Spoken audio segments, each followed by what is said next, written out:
Tom Eston with this Lacrosse Now update. Travis Eldridge will join me in just a moment. With the NCAA lacrosse season canceled, the Tewaaraton Foundation has announced it will not be naming winners in 2020 and will not hold its annual ceremony. The foundation is still awarding scholarships and released a final updated watch list, bringing the total amount of women's players on the final watch list to 56. On the first team for the Inside Lacrosse All-American list, though, 3 of the 4 attackers also preseason All-Americans. Emily Harishuk, Katie Hogue, Jamie Ortega. Hogue and Ortega both in the top 5 in the nation in points per game. Hogue tied at number 1 with Casey Harkins. Harishuk, 27 goals, 3 assists, 15 draw controls, 2. Unbeaten Loyola's Livy Rosenzweig also making that first line of attackers. In the midfield, Andy Aldave, Ellie Kennedy, and Shannon Kavanaugh. Aldave, 23 points in 7 games for the unbeaten Irish. Kennedy, 22 goals, 5 assists, 47 draw controls in just 5 games for the Seawolves. Kavanaugh had those 8 goals in the biggest upset of the early season. That game was at Maryland. 34 goals in 8 games. On defense, another Greyhound, Katie Detweiler, Florida Gator, Kara Trombetta, along with Allie Palermo and Emma Trenchard. The Tar Heels, number 1 in the nation overall, 8th in defense. Duke's Jenner legacy continues with Maddie Jenner, a first-team All-American on the draw. She was second in draw controls per game in the nation. Second-teamer Caitlin Petro out of UMass was first. In goal, Bridget Dean. Big shoes to fill after Samantha Jacalone graduated last spring. She filled them. Dean, 6th in the nation in goals against average. That's after beating teams like Duke, Northwestern, and Boston College this spring. With that, we bring in Travis Eldridge. And Travis, what stuck out about these lists for you? I think you look at the attack spots, and I think there were, for the most part, no-brainers. Like Emily Harishuk, one of the best players in the country. Jamie Ortega, definitely one of the best players in the country. And Livy Rosenzweig, what Loyola was doing in the beginning part of the seasons, they're one of those teams you feel really bad that didn't get a chance to finish the year because of just how good they were had it, and the chance to maybe get to championship weekend for that program, what it would have meant. So for those spots, almost no-brainers. And then you throw in Katie Hogue in there as well, another North Carolina player. This Heels team was as talented as any we've seen in recent memory, and it's a shame we didn't have a chance to see them kind of finish it out. Yeah, I mean, impressive for sure as you look at this list now with some of these players and stars on these teams. I would have liked Kyla Sears, I think, maybe in that top attack line after what she did at the beginning of the year. I thought she did enough in my eyes against some pretty good competition, playing Florida, Penn, Johns Hopkins. You know, in just 5 games, she had 27 points. I mean, that to me, that was pretty good against really good competition. I thought she deserved that. As for Charlotte North, I thought that was an interesting story with Charlotte North and Boston College. I mean, we saw how well, Chris Gray and Charlotte North seemed to be the headliners in terms of moving and transferring over the offseason last year. But Charlotte North and Boston College, obviously second-team All-American, and she played really well for the most part, but I think the expectations were really high, even without the big 3 for Boston College, right? Yeah, I guess. I don't think anybody really knew what to make of Boston College post the big 3. And so Charlotte North comes in. And remember, like, when she was putting up big numbers for Duke, but it didn't mean Duke had a lot of success. So Charlotte North, I think, did her part.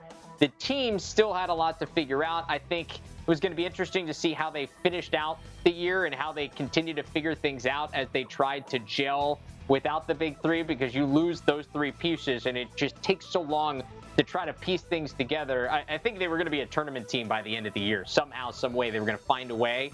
But, I mean, the numbers she was putting up, she had to be in this conversation. I think you then go to Notre Dame, and the other thing that stuck out to me, what a year the Irish had. Like, you talk about North Carolina, but that wasn't a surprise. Notre Dame, maybe a little bit of a surprise for some people with how good they were playing right off the bat.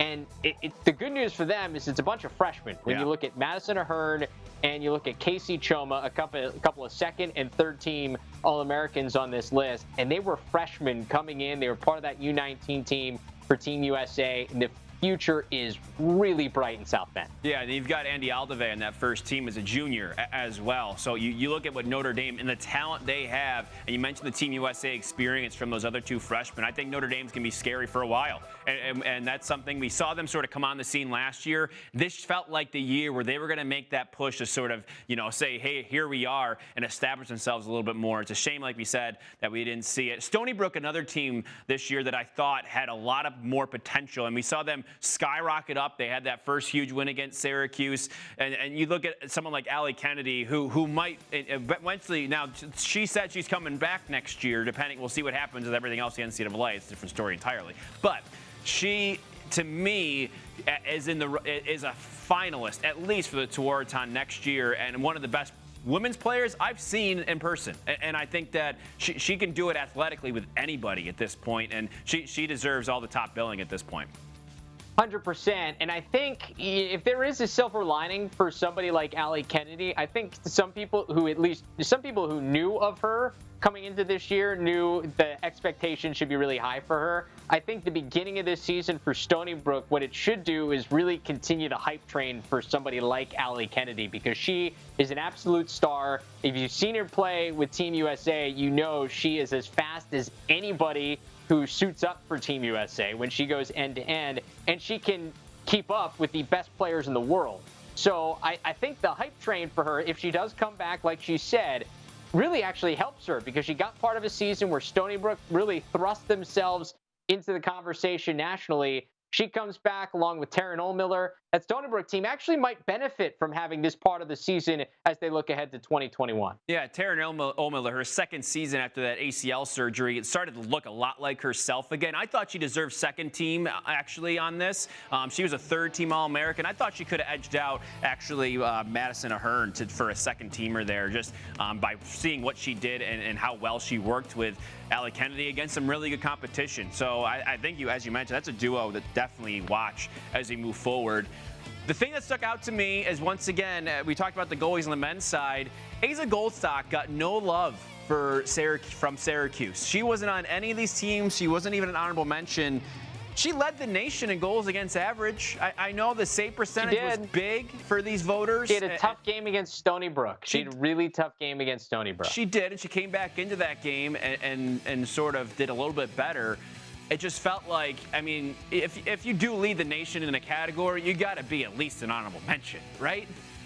You would think. I think Asa Goldstock. We came into the year talking about Asa Goldstock is one of the best goalies in the country. That surprised me. Yeah, and I feel like we had mentioned, with some of the way this was voted on, if you sort of look at the potential and what they've done before, I thought that she was definitely a candidate that, if you play another month and a half, I think she skyrockets up against some of the competition Syracuse was going to play and probably win a good amount of those games, considering how good they were. I thought she definitely, and they could have made a Final Four run. So, I mean, I think the sky was the limit for Asa Goldstock. I think she deserved better billing than she got here.